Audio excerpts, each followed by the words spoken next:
The fence post split clean through when Margaret Hayes drove the wire staple too hard.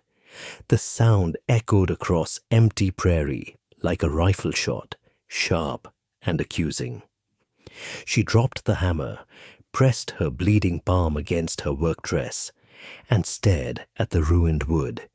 3 months since Thomas died. 3 months of trying to hold together a homestead built for 2 hands, not one. The fence line ran another quarter-mile before it met the creek, and she'd only managed 50 yards in 4 days of work.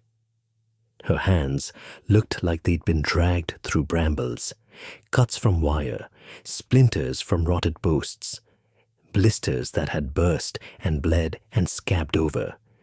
She'd wrapped them in strips torn from her petticoat that morning, but the fabric was already soaked through with red.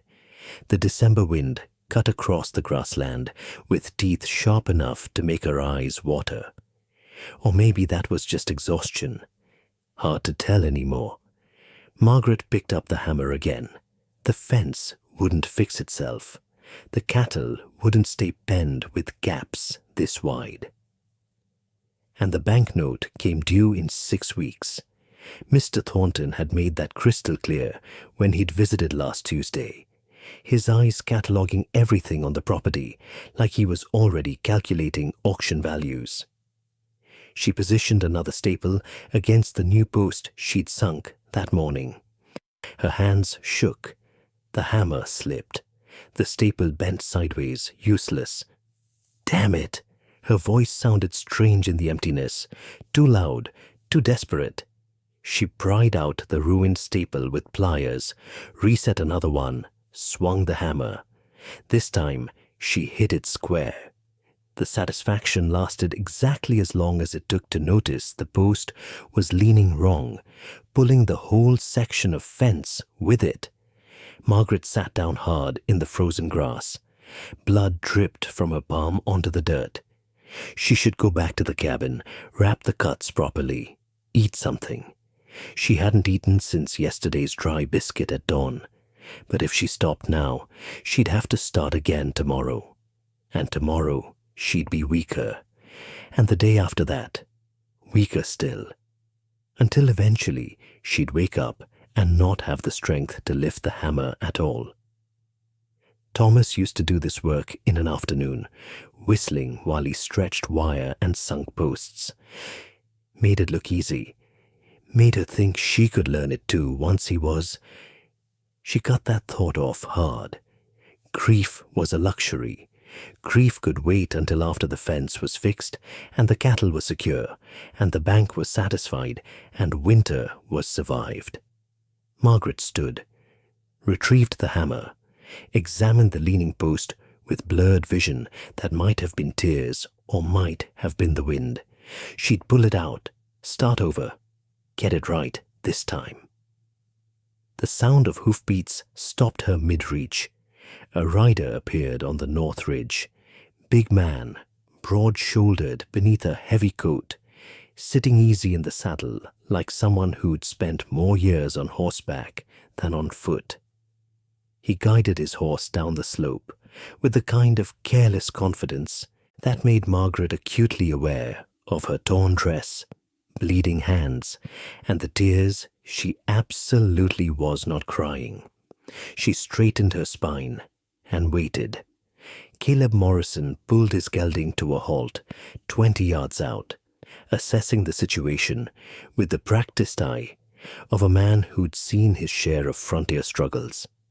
The Hayes homestead looked worse than he'd expected. Cabin in need of paint, barn door hanging crooked, and this slip of a woman trying to fix fence with hands wrapped in bloody rags. He'd known Thomas Hayes. Good man, decent neighbor. Died of fever 3 months back, leaving a wife who was too proud to ask for help and too stubborn to quit trying. Caleb had watched her from the ridge for the better part of an hour, debating whether to ride down, interfering in another man's business, or a widow's business, was a quick way to make enemies in these parts. but watching her bleed into the dirt while fighting a losing battle against fence posts wasn't something he could stomach. "Mrs. Hayes," he called out, keeping his voice level and respectful. "Afternoon." She wiped her face with the back of her hand, smearing blood across her cheek.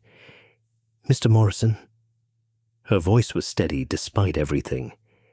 "Can I help you with something?" "Came to check my north boundary line. Saw you were working." He dismounted, tied his horse to a scraggly juniper. "Thought I'd offer a hand." "That's kind of you, but I'm managing fine." Caleb looked at the leaning post, the bent staples scattered in the grass, the blood-soaked cloth wrapped around her palms. He looked at her face, gaunt with hunger and exhaustion, but set with the kind of determination that would kill her before it let her admit defeat. "Mrs. Hayes," he said carefully, "with respect, you're not managing fine. You're bleeding. That post's leaning wrong. And you've got another quarter-mile of fence to fix before winter sets in hard." Her jaw tightened. "I appreciate your concern, but this is my property, my responsibility." Thomas was a friend of mine. Caleb pulled work gloves from his coat pocket. "He helped me repair my barn roof 2 summers back. Spent a week up there in the August heat. Wouldn't take payment. Said neighbors helped neighbors. That's how folks survived out here." Margaret's eyes glistened. She looked away quickly. "I can't pay you."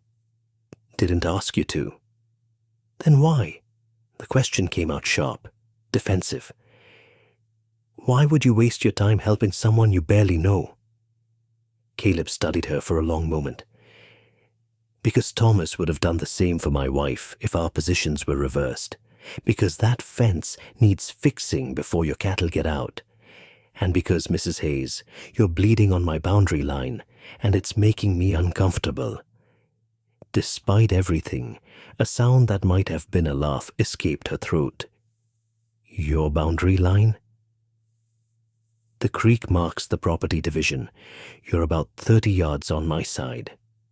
He gestured at the fence she'd been working on. "Technically, this is partly my fence you're fixing." Margaret looked at the creek, then at the fence line, then at her bleeding hands. Something in her expression crumbled just slightly. Not surrender, but the acknowledgement that she'd been so focused on surviving 1 hour at a time that she'd lost track of basic geography. "I didn't realize," she said quietly. "Easy mistake." Caleb picked up the hammer she'd dropped, tested its weight. "How about we make a deal? I help you finish this section properly. In return, you come up to my place and let my housekeeper feed you a decent meal. You look like you haven't eaten in days." "I ate yesterday."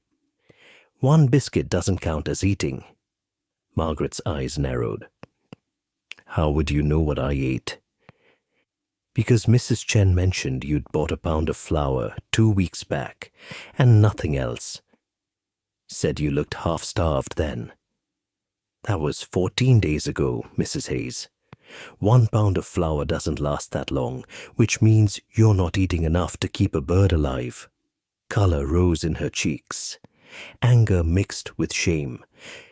"My finances are none of your concern." "They're not. Your welfare is." Caleb pulled the leaning post out of the ground with 1 sharp tug. "Now you can stand there and argue with me about property lines and pride, or you can let me help fix this fence before dark. Your choice." Margaret stood silent, torn between pride and pragmatism, between the instinct to refuse charity and the undeniable fact that she was failing. Finally, she picked up the wire cutters. The posts need to be sunk 18 inches deep. Wire needs 3 staples per post, evenly spaced. Thomas was particular about it. Caleb nodded. 18 inches, 3 staples. understood. They worked in silence as the winter sun crept toward the western horizon. By the time they'd fixed the first section properly, Margaret's vision had started to blur. She blamed the wind, blamed the cold, blamed anything except the fact that she hadn't eaten a proper meal in 2 weeks, and her body was running on nothing but stubbornness and fear. Caleb Morrison worked with the efficient grace of someone who'd spent decades building and mending. He sunk posts perfectly plumb, stretched wire with just the right tension, drove staples with 3 precise blows. What had taken her hours took him minutes. Margaret tried to help, holding posts steady, handing him tools. But even those simple tasks required strength she no longer had. Her hands shook. Her knees felt unreliable. "Mrs. Hayes," Caleb said, not looking up from his work, "when's the last time you slept more than a few hours?" "I sleep fine." "That's not what I asked." Margaret didn't answer, couldn't answer, because admitting she lay awake most nights, listening to the cabin creak and the coyotes howl and the awful silence where Thomas's breathing used to be, that felt like admitting defeat. Caleb finished hammering a staple, then straightened and looked at her directly. "You're going to kill yourself trying to do this alone." "I don't have a choice." "You do. You're just too proud to take it." The words hit harder than they should have. Margaret felt something crack inside her chest, not her heart, that had broken months ago. Something else, the brittle shell of competence she'd been hiding behind. "You don't understand," she whispered. "Then explain it to me." Margaret looked at her bleeding hands, at the fence stretching into the distance, at the cabin that had become a prison of grief and impossible responsibilities. "The banknote comes due in 6 weeks," she said flatly. "Mr. Thornton made it very clear that if I can't make the payment, he'll foreclose. Thomas took out the loan to buy seed for spring planting, but then he got sick and there was no crop, and now there's no money. This fence," her voice cracked, "this fence is the only thing keeping my cattle from wandering off. If I lose the cattle, I lose everything. And if I lose everything, I have nowhere to go." Caleb set down his hammer. "How much is the note?" $200. He whistled low. "That's steep." Thomas was optimistic about the spring crop. We both were. Margaret swiped at her eyes angrily. Turns out optimism doesn't mean much when fever takes you in 3 days. Silence fell between them. The wind picked up, carrying the smell of coming snow. Caleb studied the fence, the cattle visible in the distance, the woman standing before him who was quite literally bleeding herself dry, trying to hold on to a dream that was already dead. "I'll lend you the money," he said. Margaret's head snapped up. "What?" $200. I'll lend it to you. Pay me back when you can, no interest." "I can't accept that." "Why not?" "Because I'd never be able to repay you." The words burst out, raw and desperate. "Because I'm barely keeping this place running now, and adding another debt would just—" She stopped, breathing hard. "I can't." Caleb picked up a post, positioned it carefully, began hammering it into the frozen ground. "My wife died 4 years ago," he said conversationally. "Childbirth. Lost the baby too." Margaret went very still. "Afterwards, I didn't eat for 2 weeks. Didn't sleep. Just sat in the house and stared at the walls. Would have probably died sitting there if my foreman hadn't physically dragged me out to the barn and put a pitchfork in my hands." He drove the post deeper. "Sometimes accepting help isn't about pride, Mrs. Hayes. It's about survival." "I'm not your responsibility." "No, But you're my neighbor, and out here that means something. He met her eyes. Thomas helped me when I needed it. Let me return the favor. Margaret wanted to refuse, wanted to maintain the fiction that she could do this alone, that accepting help was weakness, that pride was more important than survival. But her hands were bleeding, her body was failing. And 6 weeks from now, Mr. Thornton would arrive with foreclosure papers, and she'd have nothing. "I'll work it off," she heard herself say. "Whatever you need, cooking, mending, cleaning, I'll work until the debt is paid." Caleb shook his head. "That's not necessary. It is to me." He studied her face for a long moment, then nodded slowly. "All right, if that's what you need to make this acceptable, we'll figure something out. But first things first. We finish this fence, you eat a proper meal, and you sleep in a bed that isn't in that drafty cabin. I'm not leaving my home. Just for tonight.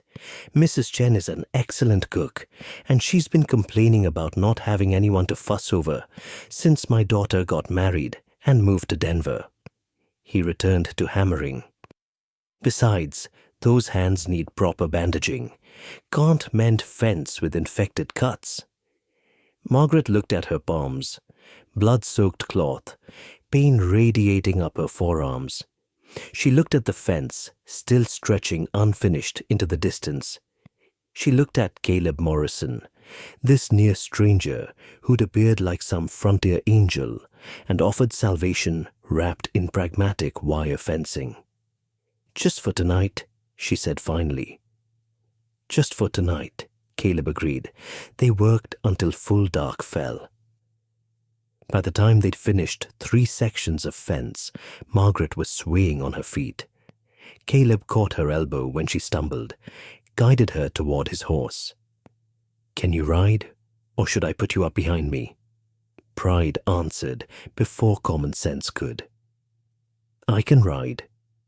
He helped her into the saddle, his horse, then swung up behind her, his arms coming around to take the reins. Margaret was too exhausted to protest the impropriety, too cold to care about anything except the solid warmth of another human being at her back. They rode toward his ranch through the gathering dark, and for the first time in 3 months, Margaret let herself stop carrying everything alone. The Morrison Ranch appeared like a vision through the darkness, lamplight glowing in windows, smoke rising from chimneys, the solid shape of buildings that had been built to last.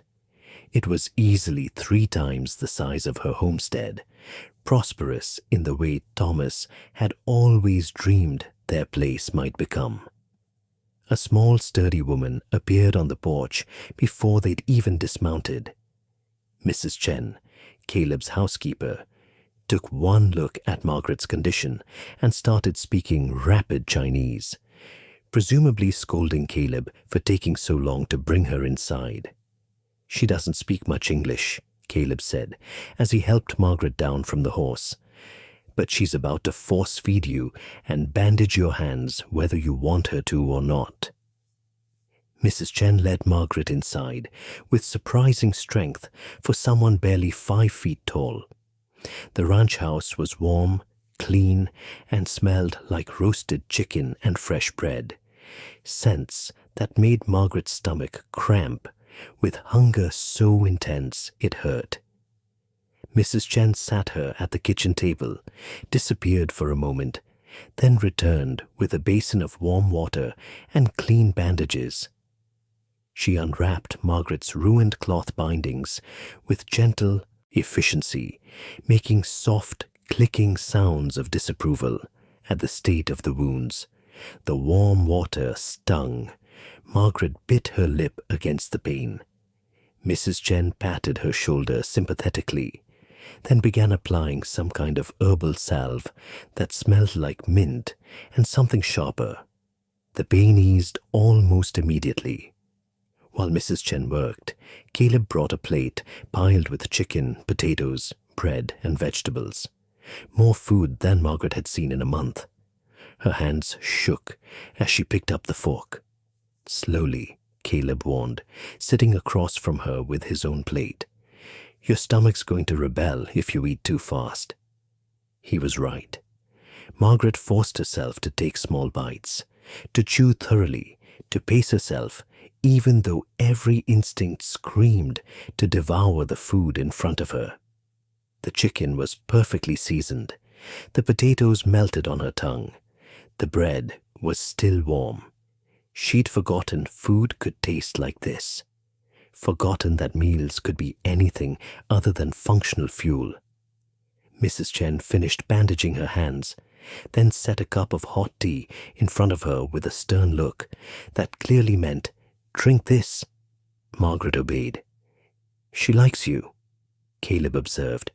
"Usually takes her a while to warm up to strangers." "How can you tell?" "She didn't hit you with the spoon. That's a good sign." Despite everything, Margaret almost smiled. The exhaustion, the food, the warmth, it all combined to make her feel like she was watching the scene from outside her own body. Like this was happening to someone else. "Mr. Morrison." "Caleb. If we're going to be neighbors and business partners, we should probably use first names." "Caleb," Margaret corrected. "I need you to understand something. I'm not—" She struggled for words. "I'm not helpless. I'm not some charity case. I worked beside Thomas for 5 years building that homestead. I can shoot, ride, work a team of horses. I'm only in this position because grief and exhaustion don't care how capable you are," Caleb interrupted gently. "Because frontier life is brutal and trying to run a homestead alone would break anyone. Because you're human, Margaret, not superhuman." The use of her first name startled her, made everything feel suddenly more personal, more dangerous. "I'm going to repay you," she said. "Every cent, however long it takes." "I know you will, but that's not why I'm helping." "Then why are you?" Caleb was quiet for a long moment, turning his coffee cup in his hands.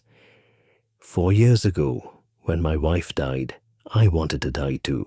Nearly did. Stopped eating, stopped caring, stopped seeing any reason to keep going. The only thing that saved me was other people refusing to let me quit. He met her eyes. Sometimes being strong means accepting help.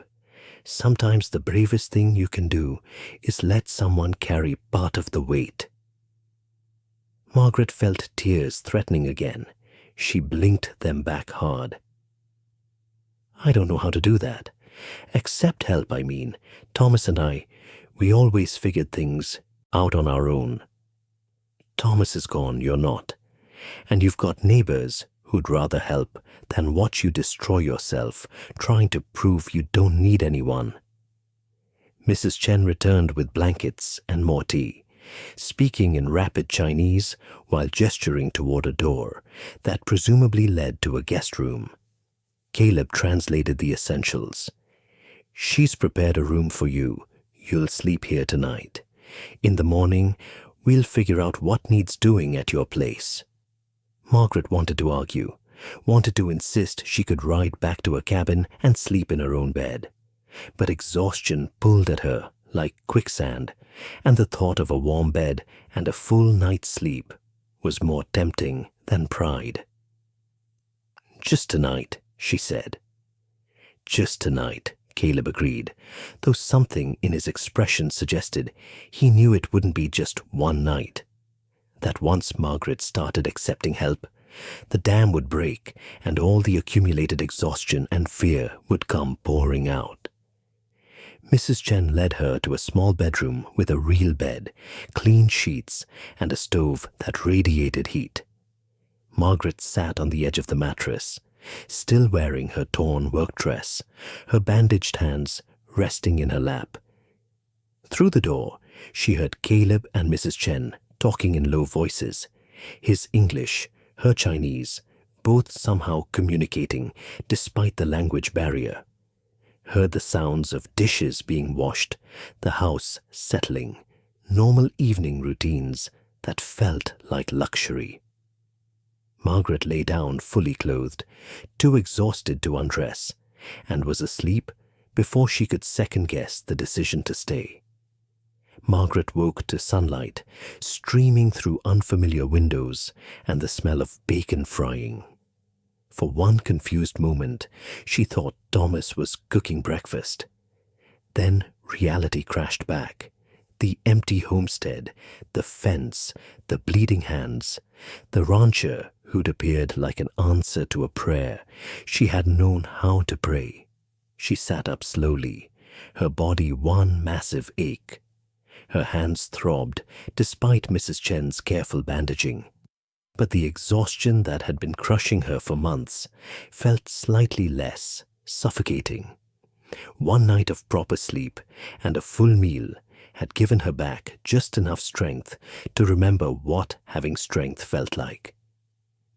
Mrs. Chen appeared in the doorway with fresh clothes, a simple dress, practical and clean, that would fit well enough.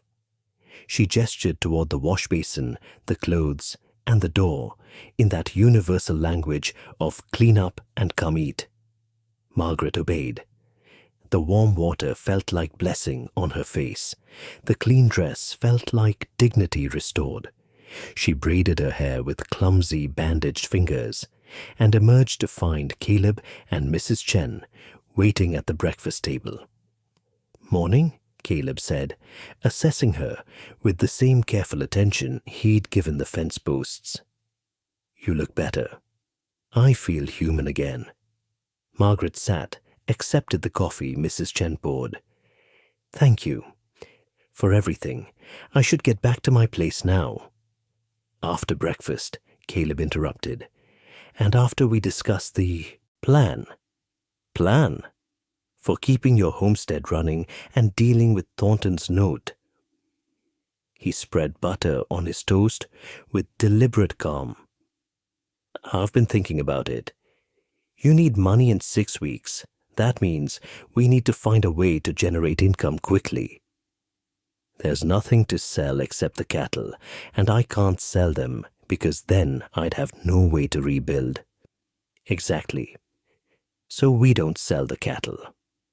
Caleb took a bite of toast, chewed thoughtfully. "But we could use them differently. My ranch needs extra hands for winter roundup. If you're willing to work, really work, not just token labor, I'll pay you a fair wage. Between now and when the note's due, you could earn most of what you need." Margaret stared at him. "You'd hire me as a ranch hand? You said you can ride and work a team of horses. Can you rope?" "Thomas taught me." "Can you handle a branding iron?" "I've done it." "Then yes, I'd hire you. It's hard work, long days, and some of the other hands might have opinions about working alongside a woman. But if you can prove yourself, the job's yours." It was the most pragmatic, businesslike offer of help Margaret had ever received. No pity, no charity, just straightforward employment. Something she could accept without drowning in guilt.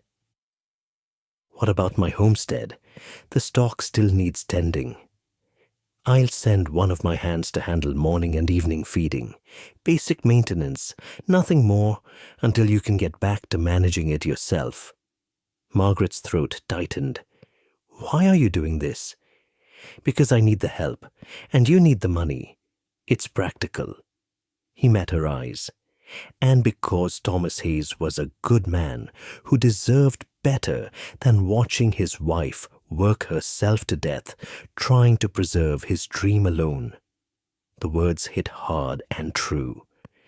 Margaret blinked back tears for what felt like the 100th time in 24 hours. "When do I start?" "Tomorrow. Today we ride into town and pay Mr. Thornton his first installment. Show him you're not folding without a fight." They rode to town mid-morning, Margaret on one of Caleb's spare horses. The 7-mile journey gave her time to think about what she was doing. Accepting help from a near stranger working on his ranch, essentially admitting she couldn't manage alone. Thomas would have hated it.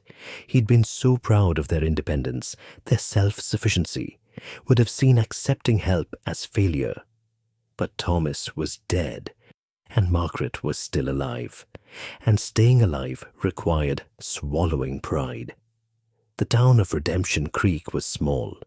One main street, a general store, a bank, a church, and assorted other buildings that served the scattered ranching community. People noticed immediately when Caleb Morrison rode in with Thomas Hayes's widow, noticed and started talking.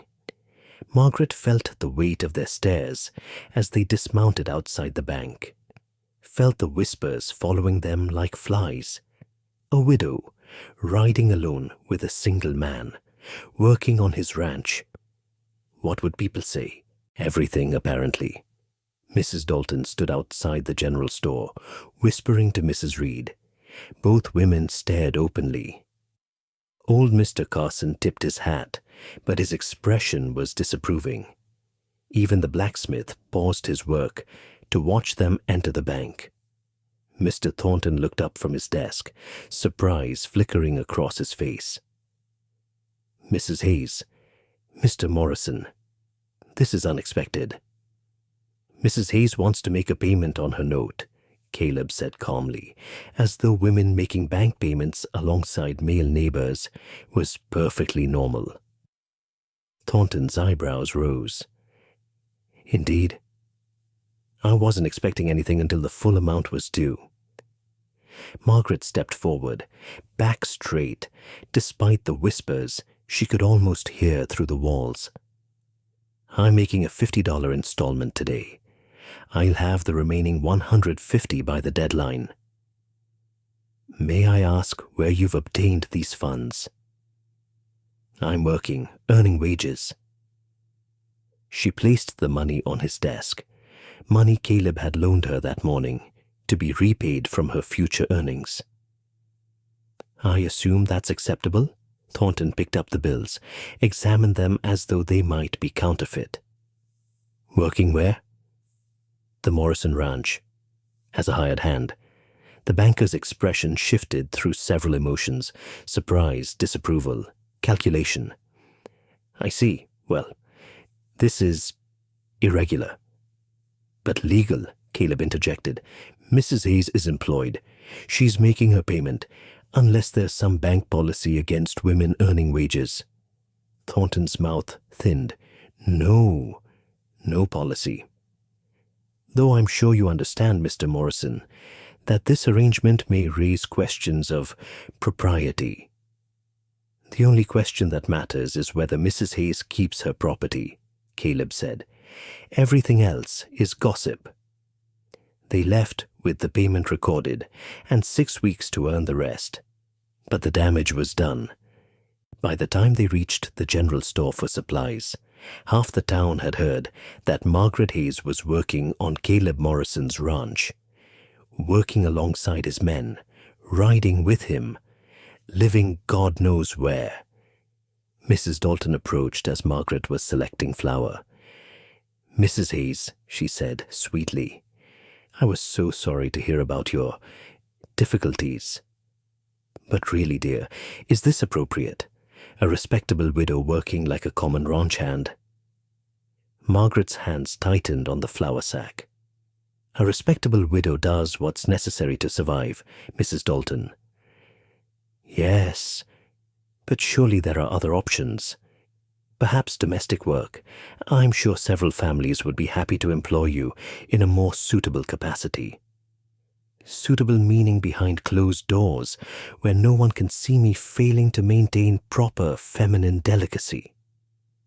Margaret set the flour down with more force than necessary. I'm working honest labor for honest wages. If that troubles your sense of propriety, I suggest you examine why women working threatens you so deeply. Mrs. Dalton's face flushed. Well, I never... Clearly, Margaret gathered her supplies and walked away. Caleb waited by the wagon, expression carefully neutral. You've probably just made an enemy. I've made several, from the looks of it. Margaret climbed onto the wagon seat. Is this going to cause problems for you? People will talk. They always do. That's not what I asked. Caleb guided the horses toward his ranch. Margaret, I'm 43 years old. I've been running this ranch since before you were born. I've survived drought, disease, market crashes, and my wife's death. I can survive small-town gossip. But should you have to? Because of me. He was quiet for a long moment, the wagon creaking along the rutted road. 4 years ago, when Rachel died, this town rallied around me, brought food, helped with the ranch, gave me space to grieve. They showed me mercy when I needed it most. He glanced at her. Now it's my turn to show mercy to someone else. If they don't like it, that's their problem, not mine. Margaret felt something loosen in her chest. Not guilt exactly, but the fear that she was ruining someone else's life by accepting help. That her presence was a burden no one should have to carry. Thank you, she said quietly. Don't thank me yet. You haven't seen what ranch work really looks like. Margaret learned what ranch work really looked like, starting at 4 the next morning. Caleb's foreman, a grizzled man named Dutch, took one look at her bandaged hands and grunted. Can you rope? Yes. Show me. He pointed at a fence post 50 feet away. Margaret picked up a coiled lasso, tested its weight, then threw. The loop settled over the post dead center. Dutch grunted again. Not bad. Can you stay on a horse doing that? I grew up riding. City riding or ranch riding? Margaret met his eyes. Ranch riding. I'm not here to play cowgirl. I'm here to work. Something almost like respect flickered across Dutch's weathered face. All right then. You'll ride with me and Charlie today. We're bringing in strays from the north pasture. Keep up or get left behind. They rode out in the pre-dawn darkness, 3 riders pushing into cold that bit through every layer of clothing. Charlie, a lanky teenager who couldn't have been more than 17, kept glancing at Margaret like she might disappear. Dutch ignored her entirely, which she took as a good sign. The work was exactly as hard as Margaret expected. Harder even. Hours in the saddle tracking cattle through rough terrain, roping strays that didn't want to be caught, wrestling stubborn steers back toward the main herd. Physical labor that required every ounce of strength and skill she possessed. Her hands screamed in protest. The bandages made gripping the rope awkward. Several times she nearly lost her hold, nearly let a steer escape, but she didn't quit. Didn't complain, just gritted her teeth and did the work. By noon, when they stopped to water the horses, Charlie spoke to her for the first time. You're tougher than you look. I'd better be, or I'm wasting everyone's time. Dutch don't usually work with women. Says they can't handle the rough stuff. Margaret wiped sweat from her forehead, despite the December cold. What does Dutch think now? Charlie grinned. Probably that you're meaner than most men. They worked until sunset. 10 hours of riding, roping, herding. Margaret's body screamed in protest. Her bandaged hands were bleeding again through the cloth. Her back ached. Her legs trembled when she finally dismounted at the barn. Caleb met them there, assessing her condition with a rancher's practiced eye. You alive? Barely. But you kept up? She did fine, Dutch said, which from him was high praise. Rope's decent. Doesn't complain. Could use better gloves, though. Those bandages aren't practical. I'll get her proper gloves. Caleb turned to Margaret. You'll sleep here tonight. Mrs. Chen already has a room ready. Tomorrow's another long day. Margaret wanted to protest, wanted to insist she could ride back to her cabin, handle her own evening chores, maintain some independence, but exhaustion won. "Just until I'm caught up," she managed. "Just until then," Caleb agreed. Over the next 2 weeks, Margaret fell into a rhythm she'd forgotten existed. Up before dawn, work until sunset, collapse into bed, too tired to dream. Her hands healed slowly under Mrs. Chen's careful tending. Her strength returned. The ranch work was brutal, but it was also purposeful. Every day brought her closer to earning the money she needed. The men gradually accepted her presence. Dutch stopped testing her and started relying on her. Charlie taught her his trick for calming spooked cattle. Even the other hands, initially suspicious, began to nod when she passed. But the town's judgment grew worse instead of better. Mrs. Dalton started a prayer circle specifically dedicated to helping Mrs. Hayes see the error of her ways. Mrs. Reed refused to sell Margaret supplies at the general store. Reverend Palmer made pointed sermons about propriety and the appearance of sin. Caleb heard about it from Dutch, who'd heard about it from Charlie, who'd heard about it in town. "They're saying you've moved in with me," Caleb told Margaret one evening over supper. "That we're living in sin, that you've abandoned your husband's memory." Margaret's fork clattered against her plate. "Of course they are." "Does it bother you?" "Yes." She picked up the fork again, her hands steadier now, but still scarred. "But not enough to quit. I need this job more than I need the town's approval." "You could work somewhere else, domestic position like Mrs. Dalton suggested." Earning half the wages and confirming every assumption they've made about what women are capable of. Margaret shook her head.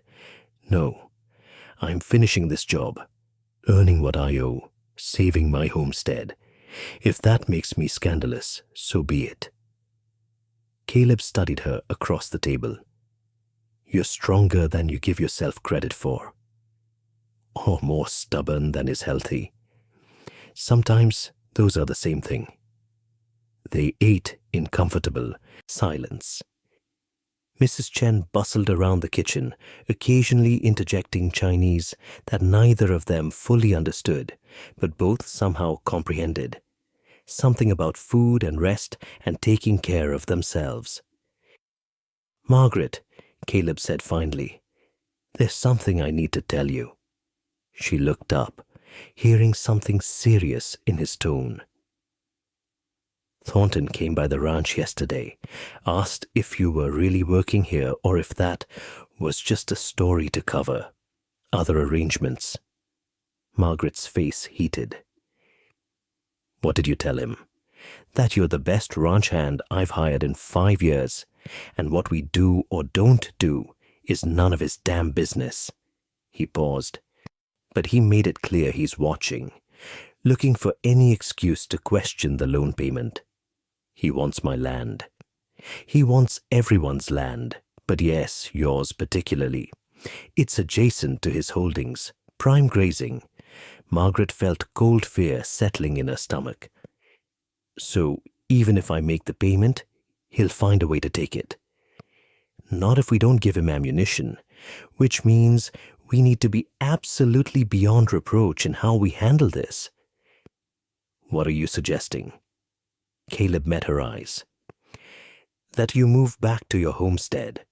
We'll arrange daily transport.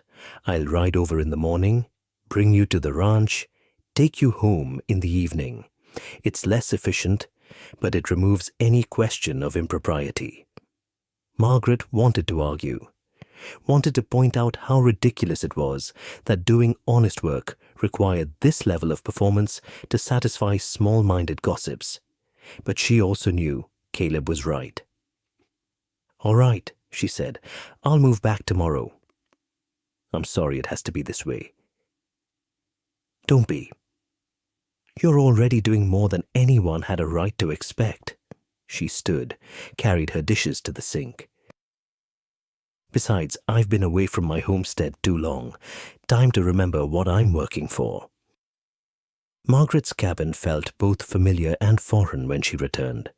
Same four walls, same furniture, same photographs of Thomas on the mantel. But emptier somehow. Colder. The life she'd been building at Caleb's ranch, the companionship, the purpose, the sense of belonging, made her own place feel like a mausoleum to a life that no longer existed. She lit the stove, made weak tea, sat at the table where she and Thomas used to plan their future. The fence she'd been trying to fix when Caleb found her stood complete now. He'd finished it during the week she'd been at his ranch. The cattle were penned and healthy. Everything was maintained, functional. But it wasn't home anymore. It was just a building where she slept. Margaret spent the evening cleaning, organizing, trying to make the space feel lived in again. She found Thomas's tools exactly where he'd left them, his coat still hanging by the door, his coffee cup in the cabinet. She should have packed these things away months ago, should have created a home for herself rather than a shrine to him.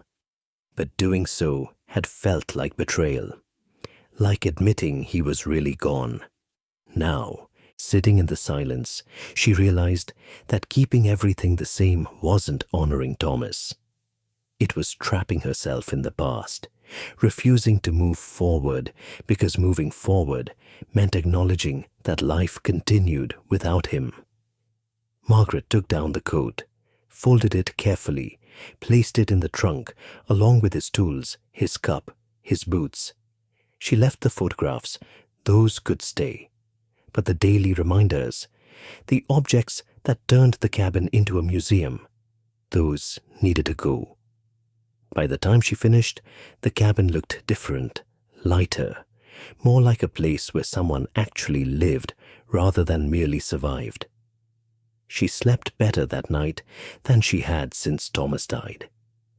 Not because the cabin was more comfortable than Caleb's ranch, but because she'd finally started the work of building a future instead of preserving a past. Caleb arrived at dawn as promised, riding up with a spare horse for her. They made the 7-mile journey to his ranch in companionable silence, arriving just as the rest of the hands were gathering for morning assignments. The routine continued. 2 more weeks of hard work, daily rides to and from her homestead, slowly accumulating wages. Margaret's hands healed completely. Her strength increased.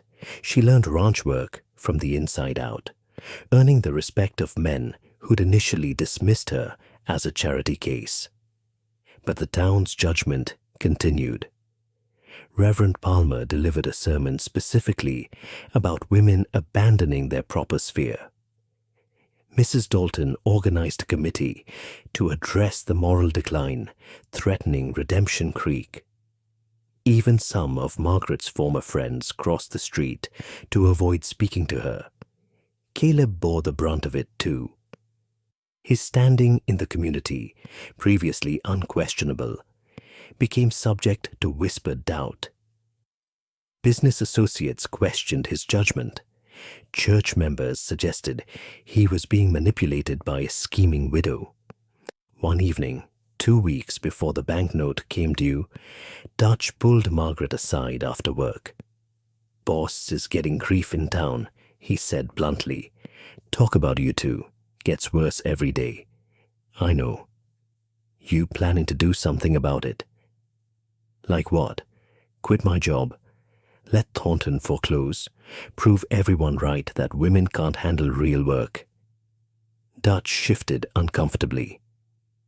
"Just saying the boss don't deserve this trouble. He's a good man." "I know he is. That's why I'm going to finish this job and pay my debt, and then get out of his life so he can return to being respected instead of scandalous." Dutch studied her with sharp eyes. "That what you want?" "Want doesn't matter. It's what's right." Boss wouldn't agree. Boss doesn't get a vote. This is my decision. Margaret walked away before Dutch could argue further, but his words stuck with her. The truth was, she'd grown comfortable at the Morrison Ranch, had started to think of the Hands as friends, Mrs. Chen as family, Caleb as... She couldn't finish that thought, couldn't acknowledge what Caleb was becoming to her, because acknowledging it would make leaving even harder.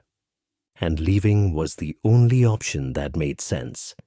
Pay the debt, save her homestead, return to the life Thomas had built, stop being a burden on a good man who'd already sacrificed too much. That was the plan. Logical, practical, correct. So why did it feel like the worst decision she'd ever made? The banknote came due on December 20th, 5 days before Christmas. Margaret had the money, every cent of it, earned through 14-hour days and work that had rebuilt her body and spirit. She'd proven she could survive, could work, could hold her own against the frontier. She and Caleb rode to town together for the final payment. The streets were decorated for Christmas, wreaths on doors, candles in windows, the promise of celebration and family warmth. It felt like mockery. Mr. Thornton examined the payment with barely concealed disappointment. He'd clearly expected her to fail, expected to foreclose and add her land to his holdings. The fact that she'd succeeded genuinely surprised him. "This satisfies your obligation," he said stiffly. "The property remains yours." "Thank you." Margaret's voice was steady, professional, giving away none of the relief flooding through her. They left the bank in triumph. Margaret had done it, saved her homestead, proved her capability, earned her way through impossible circumstances. She should have felt victorious. Instead, she felt hollow. On the ride back, Caleb was quiet. Margaret understood. This had always been temporary, employment until she earned enough. Now that job was done. Their arrangement was complete. "I'll pack my things tonight," Margaret said. "Return the clothes Mrs. Chen loaned me. Thank everyone for their help." Caleb's hands tightened on the reins. "You don't have to leave." "Yes, I do. The job's done. The debt's paid. It's time to return to my life." "Is that really what you want?" Margaret wanted to say yes, wanted to make the clean break that logic demanded. Instead, she found herself saying, "What I want isn't relevant." "Why not?" "Because you've already sacrificed enough. Your reputation, your standing in the community, your peace of mind, all because you helped someone who needed it. I won't be responsible for ruining your life further." Caleb pulled the horses to a stop. Right there in the middle of the road, miles from anywhere, he turned to look at her directly. "Margaret Hayes, you've been living in my house, eating at my table, and working on my ranch for a month now. In that time, I've seen you rope cattle better than men twice your size. Watched you work until your hands bled and never complain. Listened to you handle gossips with more grace than they deserved." He paused. "You're strong enough to do anything, including admitting what you actually want instead of what you think you should want." Margaret's throat tightened. "I want to stop being a burden." "You're not a burden. You're a partner, a friend." He hesitated. "Maybe more than that, if you'd let yourself consider the possibility." The words hung between them, dangerous and honest. "The town will never accept it," Margaret said quietly. "We'd be fighting gossip and judgment for the rest of our lives." "Probably.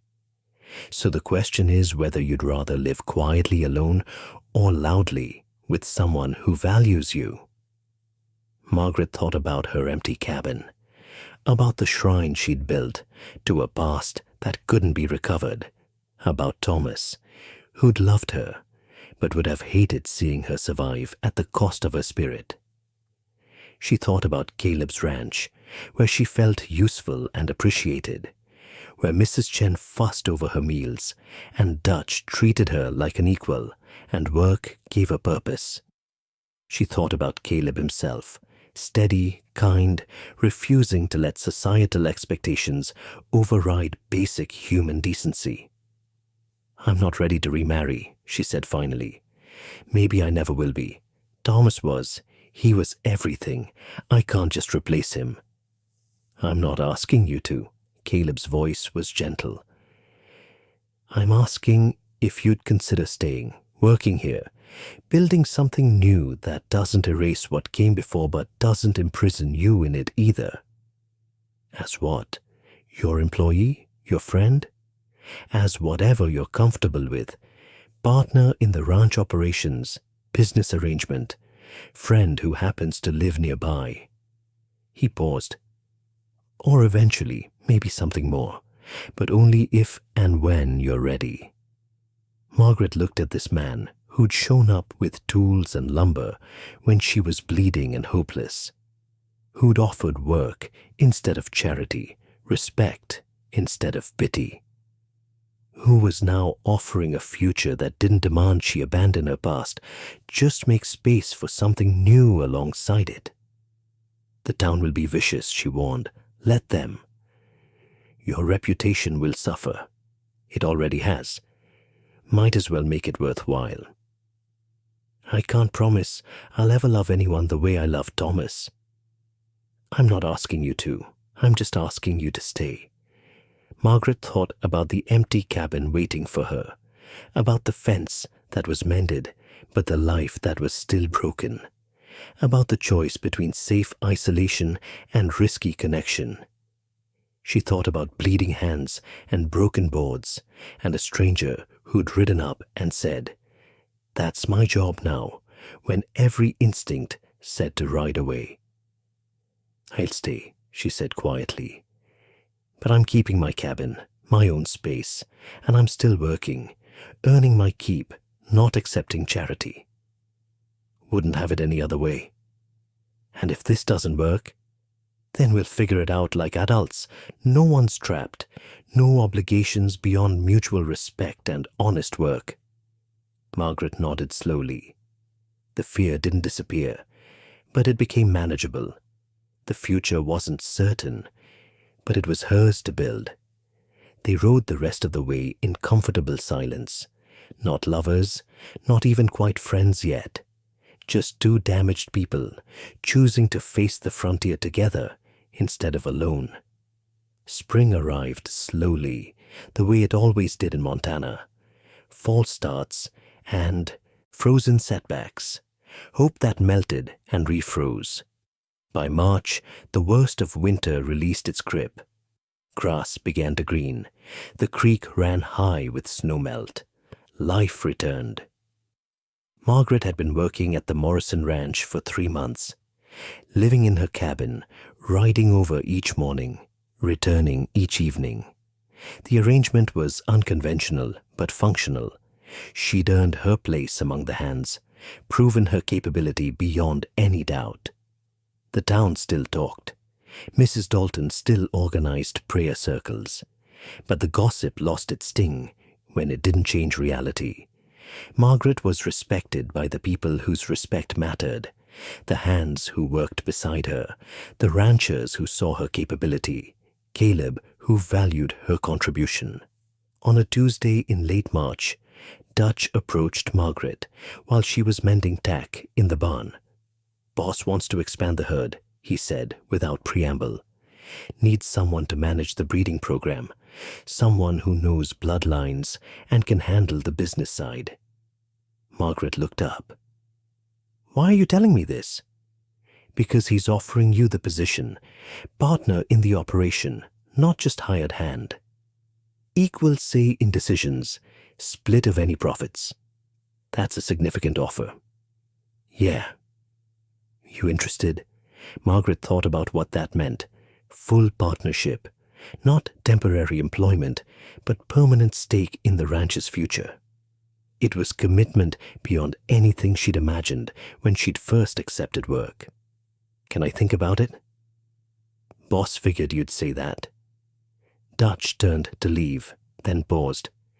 For what it's worth, you've earned it. Wouldn't offer if you hadn't.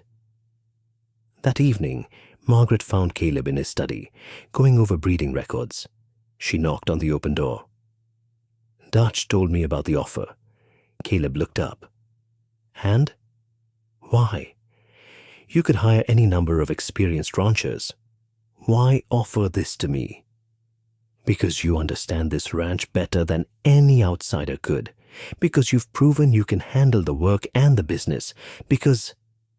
He stopped, choosing words carefully. Because I trust you. And trust is more valuable than experience. Margaret leaned against the doorframe. This isn't just about business, is it? No, it's not. Caleb set down his pen. I'm not proposing marriage, not asking you to be something you're not ready for. But I'm asking you to consider building a future here, with me, as partners in the fullest sense. People will assume we're married, or worse. Let them assume. We'll know the truth. Margaret moved into the study, examined the breeding records he'd been studying. She knew cattle bloodlines now, understood the business of ranching in ways she never had when Thomas was alive, could genuinely contribute to this operation. I want my name on the deed, she said. Legal partnership, not just verbal agreement. Done. And I want to modernize the calving operation, build proper birthing shelters instead of hoping they survive in the open. Also done. And I'm keeping my cabin, my own space. Even if I spend most nights here, I need to know I have somewhere that's mine. I wouldn't have it any other way. Margaret turned to face him. This is going to be complicated. Most worthwhile things are. She thought about Thomas, about the life they'd built together. That relationship had been simple, uncomplicated, built on traditional expectations. This thing with Caleb was messier, harder to define, requiring constant navigation. But it was also hers to build, not following someone else's blueprint, not accepting roles assigned by society, creating something new from honest respect and shared purpose. I'll do it, Margaret said. Partners, equal stakes. Let's see what we can build. Caleb smiled. The real smile that only appeared when he was genuinely happy. Welcome home, partner. They shook hands formally, sealing the agreement. Then Caleb pulled a document from his desk drawer. Already prepared, already legal, just waiting for her signature. You were that confident I'd say yes? I was that hopeful. Margaret signed the papers, her handwriting steady, despite everything the signature meant. Legal partnership in the Morrison Ranch. Her name beside his on the deed. Security earned through work, not gifted through marriage or charity. Mrs. Chen appeared with tea and cookies, her expression making it clear she approved of this development. She'd been waiting for Margaret to stop running and Caleb to stop dancing around what they both wanted. That night, Margaret returned to her cabin as usual. But the ride felt different now. Not running from something, running toward it. The cabin was still hers, her refuge, her space, her independence. But the Morrison Ranch was home. She'd left behind the shrine to Thomas, kept only the photographs and good memories. The rest of the cabin held her new life. Work clothes, leather gloves scarred from labor, books on cattle breeding and ranch management. This was who she'd become, not Thomas's widow trying to preserve his dream, but Margaret Hayes, rancher and partner, building her own future with her own hands. The bleeding hands had healed. The broken boards were replaced with solid foundation. And the rancher who'd ridden up and offered help, had become the partner who made building something new feel possible. Spring turned to summer. The herd expanded. The breeding program Margaret designed proved successful. She and Caleb worked side by side, not as employer and employee, but as true partners. Sometimes, they argued, strong wills clashing over ranch decisions. Sometimes they sat in comfortable silence, letting companionship speak louder than words. The town gradually accepted what it couldn't change. Gossip faded when scandal failed to materialize. Margaret and Caleb weren't living in sin. They were building a successful ranch operation that created jobs and contributed to the community. By the time winter returned, Margaret had been at the Morrison Ranch for a full year. She stood at the fence she'd once tried to mend with bleeding hands and broken boards, remembering that desperate day when everything seemed impossible. Caleb joined her, his shoulder warm against hers in the December cold. "Thinking about where you were a year ago?" he asked. "Thinking about where we are now?" The ranch stretched before them, cattle healthy and multiplying, buildings well maintained, operations running smoothly. It was everything Thomas had dreamed of building, but more than he'd imagined possible, because it wasn't built by one person struggling alone. It was built by partners supporting each other. "Any regrets?" Caleb asked. Margaret thought about the gossip she'd endured, the judgment she'd faced, the conventional life she'd abandoned. Thought about Thomas and the love that had been real but also limiting in its traditions. "No regrets," she said. "Just gratitude for bleeding hands that brought you riding up when I needed you most." "That's my job now," Caleb said, echoing the words he'd spoken that first day. Then and always. They stood together as snow began to fall. Two people who'd found each other through crisis and chosen to build something lasting. Not a traditional love story, but something perhaps more valuable. A partnership built on respect, work, and the simple courage to keep building even when everyone said it was impossible. The fence was mended, the hands were healed, and the future stretched before them like open prairie, unknown but theirs to shape together.